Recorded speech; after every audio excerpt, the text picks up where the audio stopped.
ये हुई ना बात, इम्तियाज़ जलील साहब ने घोषणा किया और इम्तियाज़ जलील साहब ने कहा कि हमने और असदुद्दीन ओवैसी साहब ने मिलकर ये डिसीज़न लिया है, ये निर्णय लिया है कि जितने भी ज़िम्मेदारान हैं महाराष्ट्र के अंदर, जितने भी चाहे वो प्रखंड लेवल पर हो, चाहे डिस्ट्रिक्ट लेवल पर हो, चाहे जिस लेवल पर जो एक बड़े ज़िम्मेदार है, उन सबको चुनावी मैदान के अंदर आना होगा, उन सबको चुनाव लड़ना होगा और आपको बताना होगा कि आपके अंदर कितनी काबिलियत है। क्योंकि आप एमपी और एमएलए का टिकट मांगने आ जाते हैं और जब आपको टिकट नहीं दिया जाता किसी भी मसलिहत के तौर पर या हिकमत के तौर पर, तब आप जो है उस वक्त दगाबाजी करने लग जाते हैं। तब आप जो है पार्टी छोड़कर जाने लग जाते हैं, पार्टी के खिलाफ बातें करने लग जाते हैं और उस वक्त कहते हैं कि हमको टिकट देते तो हम ही जिता देते।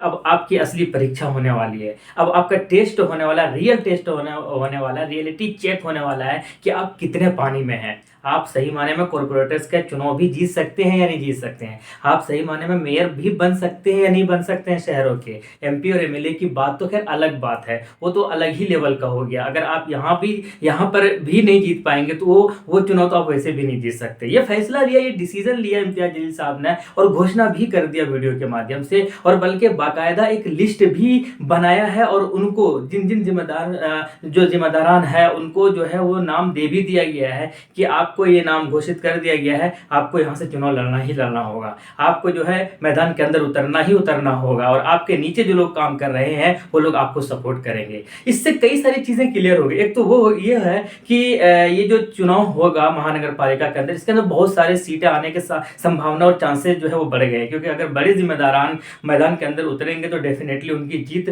ज़्यादा होने के चांसेस बन जाते हैं, तो वो ज़्यादा जीत कर आएंगे। और अगर यहाँ से ये भी पता चल जाएगा कि उनके कौन कितने पानी में है, कौन कितने अच्छे तरीके से पॉलिटिक्स कर रहा है और लोग और जनता जो है किनको ज़्यादा पसंद कर रहे हैं। इससे ये भी फायदा होगा कि जब विधानसभा चुनाव होगा या लोकसभा चुनाव होगा तो वहाँ पर देखा जाएगा कि इनमें से किनको किनको टिकट दिया जा सकता है। ये एक बार जरूर कम से कम नजरसानी तो कर सकते हैं उस वक्त। ये बहुत अच्छा डिसीजन है। दूसरी बात यह है कि महाराष्ट्र के अंदर आप नांदेड़ से सुन रहे होंगे कि 8-9 जो है 5-6 तो ऐसे हैं जो रनिंग नगर सेवक है, वो जो है वो दूसरी पार्टी छोड़कर, कांग्रेस छोड़कर जो है एमआईएम ज्वाइन कर रहे हैं। और 4-5 तो ऐसे हैं, अब्दुल्ला शमीम जैसे लोग जो है वो क्या है दूसरे पहले रह चुके हैं, बड़े नेता के पद पर जीते हुए थे और अब जो है वो एमआईएम ज्वाइन कर रहे हैं। और कहा यह भी जा रहा है कि आने वाले टाइम में, अभी आप देख ही सकते हैं, महानगर पालिका चुनाव से पहले पहले बहुत सारे लोग और भी एमआईएम ज्वाइन करने वाले हैं।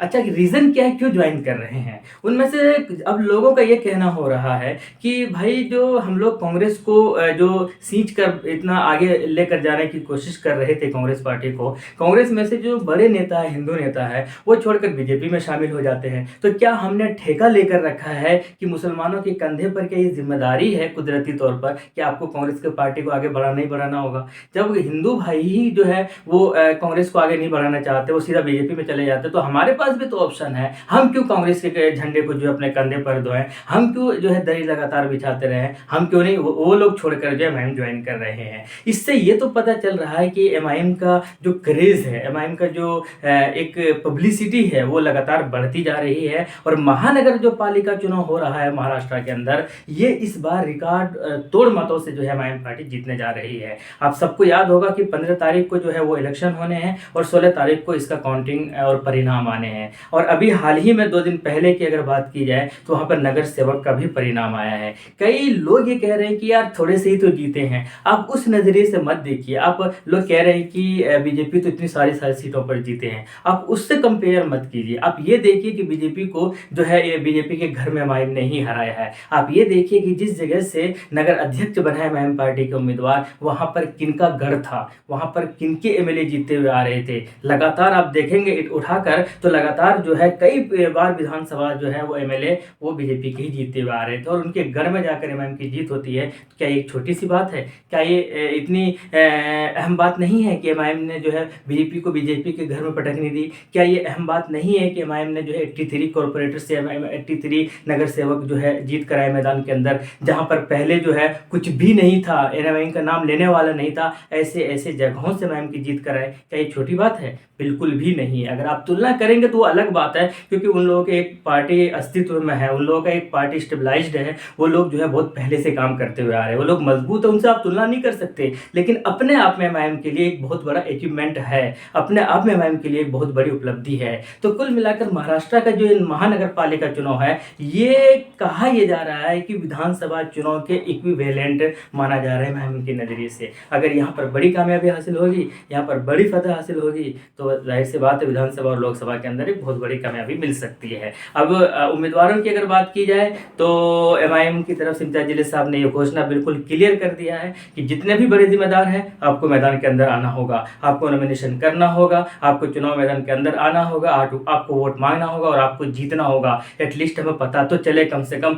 कौन कितने पानी में है, वरना बाद में ये ना कहेंगे, इन्हीं लोगों में से कहने लगते हैं कि यार मुझे तो विधानसभा का टिकट देना चाहिए था, मैं ही सबसे ज़्यादा प्रबल दावेदार था, चाहे वो जीत सकते हो या ना सकते हो, चाहे वो अहल रखते हो या ना रखते हो, लेकिन वो लोग आ जाते थे। ये बहुत अच्छा फैसला है, बहुत अच्छा डिसीजन है। बिहार के अंदर हमने देखा कई सारे लोग, उनमें से एक मौलाना अब्दुल्ला सालिम कुमार चतुर्वेदी साहब को भी खोया है, जबकि कुछ उनका कहना था, उनके समर्थन का कहना है कि हमारा बहुत क्रेज़ है, हमने जो है अपने पार्टी को जो है सींचा है, हमने जलसों में जाकर पार्टी के लिए प्रचार प्रसार किया है। ये क्या है, इसमें कोई भी दो राय नहीं है, लेकिन क्या वो जीत सकते थे, ये इस पर भी सवाल है। बहुत सारे लोग कह रहे हैं कि वो सिर्फ सोशल मीडिया पर ही उनकी पब्लिसिटी है, ग्राउंड लेवल पर कुछ नहीं था। मुर्शिद आलम था और मुर्शिद आलम को जब टिकट दिया एमआईएम ने तो वो जीत कर भी आए। मुफ्ती अतहर को खोया एमआईएम ने, मुफ्ती अतहर तो फिर आरजेडी के अंदर चले गए, वो भी इस वजह से चले गए क्योंकि उनको टिकट नहीं मिला।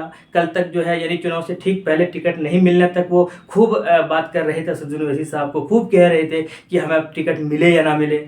मतलब ऐसे क्या हर चुनाव में होता है ये कि वो लोग कहते हैं कि हमें, मतलब ऐसे ही बोल देते हैं कि हमें टिकट मिले ना मिले, हम तो एमआईएम को नहीं छोड़ने वाले हैं, हम एमआईएम के साथ थे, हम असदुद्दीन ओवैसी साहब का साथ थे, चाहे हमें टिकट मिले ना मिले। जब टिकट की घोषणा होता है तो फिर वही लोग जो है रोने लगते हैं, बच्चों की तरह बिलबिलाने लगते हैं और पार्टी के खिलाफ जो है बुरा भला बोलकर बस निकल लेते हैं। तो ये हमने हर उसमें देखा, महाराष्ट्र के अंदर भी देखा था, जब जिस औरंगाबाद से इम्तियाज जलील साहब की हार हुई विधानसभा के अंदर, जिस विधानसभा से इम्तियाज जलील साहब की हार हुई थी विधानसभा चुनाव के अंदर, वहाँ पर भी हमने देखा कि डॉक्टर अब्दुल गफ्फार कादरी साहब थे, उनको जब टिकट नहीं मिला तो वो भी आ गए मैदान के अंदर। और हकीकत में क्या हुआ, ये वही डॉक्टर अब्दुल गफ्फार कादरी जो पिछले चुनाव में 80,000 के आसपास वोट लाए थे, और इस बार जब उनको टिकट नहीं दिया तो वो कहने लगे कि भाई हम तो आएंगे, हम तो लड़ेंगे, समाजवादी पार्टी से टिकट लेकर मैदान के अंदर आ गए। तो जब रिजल्ट आया तो कितना वोट लेकर आए, 5,000 भी, शायद 5,000 के आसपास वोट लाया था। कहाँ 80,000 एमआईएम के टिकट चुनाव से, एमआईएम के जो सिंबल से 80,000 वोट लाए थे।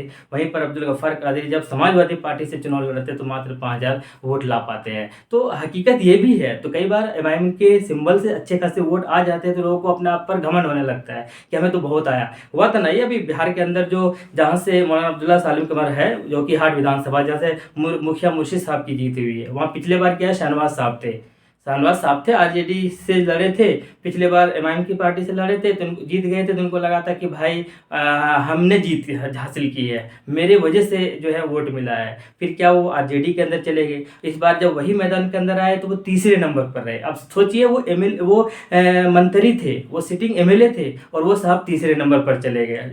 जीता किसने, मुखिया मुर्शिद साहब ने, जो कभी एमएलए पहले नहीं रह चुके थे। तो एमआईएम की वजह से वोट मिलता है, इसमें कोई भी शक नहीं है। इसी वजह से ये जो डिसीजन है इम्तियाज जलील साहब का, ये बहुत ज़बरदस्त है, बहुत अच्छा लगा मुझे। बाकी आपकी क्या राय है कमेंट बॉक्स में बताइएगा। शुक्रिया, जय हिंद, लव यू।